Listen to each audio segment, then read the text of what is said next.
Today on Pro Church Daily, we're talking about how to design beautiful sermon series graphics. Well, hey there, and welcome to Pro Church Daily. This is the show where in 10 minutes or less, you're going to get a daily dose of tips and tactics to help your church share the message of Jesus while we try and navigate the biggest communication shift we've seen in the last 500 years. I'm your host, Alex Mills, joined as always by the boss man, it's Brady Shearer, and today we're talking about how to design beautiful sermon series graphics. What I want you to take away from this episode of Pro Church Daily, listener or viewer, is the understanding of the fact that you don't need to be a designer and you don't even need to have a lot of time. You only need a couple of minutes and you can design a beautiful sermon graphic. We're going to show you exactly how to do that in this episode, and we're even going to give you 12 free sermon graphic downloads you can use them in your church. Look, we've both done this. Neither of us were trained in graphic design. Facts. Neither of us were trained in any of this stuff. You and I both at different times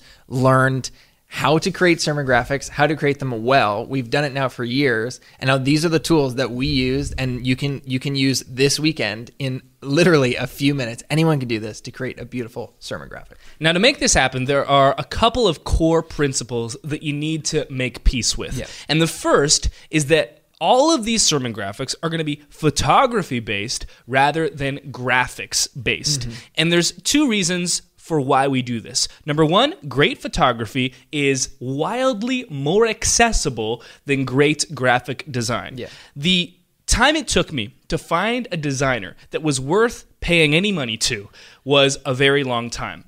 Because great graphic design is more difficult, in my opinion, and I think I have the approval of the photographer himself, Alex Mills. Great graphic design is significantly more difficult than great photography. Yeah. And even if you can't take the photos, finding great photography for free is wildly accessible thanks to some free resources that we're going to talk about.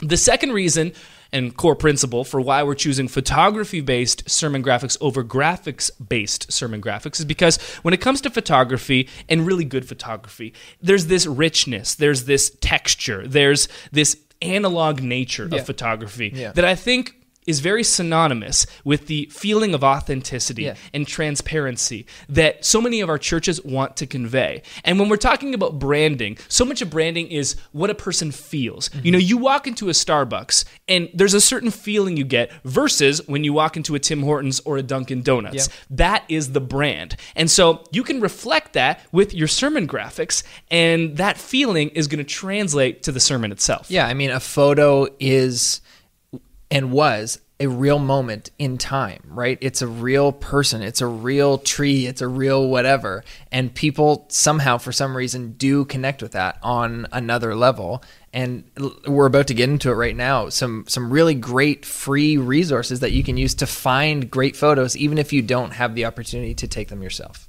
It's a two-step process to create a beautiful sermon graphic, even if you're not a designer, and even if you don't have that much time, even if you have $0, you can do this. So the first step is to find a beautiful photo. There are 12 different sermon graphics that you can download for free that accompany this episode of Pro Church Daily, and each of the photos in these graphics are actually a still frame from a story tape stock footage 4K download.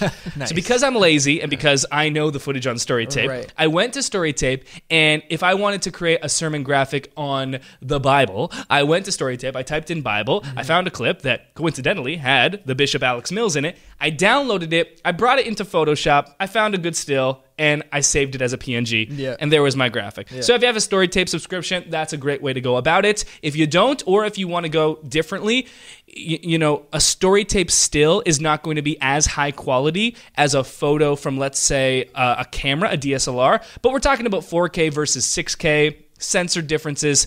It's mostly the same to the average person that can see it. Right. So another great resource that has completely disrupted the world, and another Canadian resource is unsplash.com. You can go to unsplash.com and you can search in, using their keyword research tool, Bible. You can find an image there, download it, and that is the first step in creating a beautiful sermon graphic. You did it. I am a professional photographer, and I use Unsplash for creating sermon graphics all the time. It's so much easier, and especially if you're crunched for time, if you're trying to squeeze this in between your full-time job and your volunteer hours at church, whatever you're doing. I know it's a lot. You don't have a lot of time. I don't have a lot of time to go out and take a photo of some foliage, or I don't even have time to scroll through my own catalog and find one that I like. I'm just going to Unsplash, searching leaf, and downloading that picture and putting it in Photoshop and using it right away. So that's step one. Step number two, the final step in this process, is to use an elegant font for the title. So now I prefer serif fonts. These are ones that are like Times New Romans. Mm-hmm. So the edges of the letters have little rips. Right. Serifs is what they're called, not rips. But whatever you want to call it, that's up for you. And so here are some fonts that I'd recommend using. I think I've got 7 here.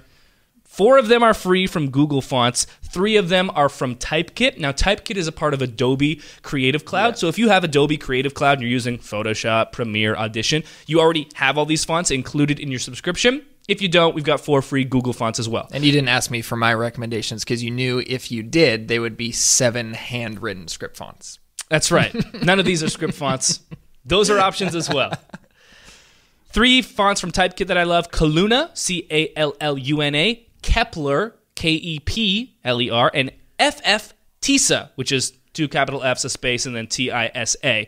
And then 4 fonts from Google Fonts that I love: Spectral, Cardo, which is cardio without the I, Playfair, Display, and Laura, which is Lora. Laura is one of my favorites. 7 great fonts, 4 of which are free, that you can combine with your photo to create simply a beautiful sermon graphic. Now, a couple more tips to consider. I like to make the title of the sermon really small. I know you do. It's just a personal thing that I like. Yeah. In all the examples that you can download, you'll notice that they were all single word sermon series titles, just because each of the sermon series tackles a giant existential matter. And so rather than creating an elaborate title, it's kind of like the paradox of giant topic and then really tiny title. So didn't Hillsong do that recently on one of their album covers, the Let There Be cover? Wasn't it a photo with like just tiny text right in the middle? Oh, yeah. No, I actually came up with it first. Oh, okay. And then, well, I consulted. Okay, anyway. Just try to take credit for anything I can. So the great thing about the free download that accompanies this episode of Pro Church Daily is you can download all 12 graphics, but we also give you 12 more graphics that are just the stills themselves. Oh, sweet. So that you can add your own title if you want to create an elaborate title or just a different title. You can download them all there. Any final thoughts from you? I'm just going to go download those still photos and throw handwritten script fonts over top. So choose your own adventure, people. The featured resource for this episode of Pro Church Daily is those downloads. It's part of a blog post I wrote called 12 Innovative Sermon Series Ideas plus free downloadable sermon graphics. You don't only get the graphics, but you get the idea for the whole sermon series itself. Yeah, and each idea for the sermon series comes with accompanying scriptures, data points of why I chose the sermon series idea, why I think it's important, and ideas about how do you actually structure that sermon series. So plenty of great stuff. That is all linked in the show notes for this episode of Pro Church Daily. That'll do it for this episode. We'll see you next time. Hey, thanks for watching this episode of Pro Church Daily. Make sure that you hit the church bell, because it's Pro Church Daily. So hit the church bell so you get notifications, and while you're there, subscribe as well. And we love it when you like the video, so why don't you go ahead and do that right now. Thanks. See you next time.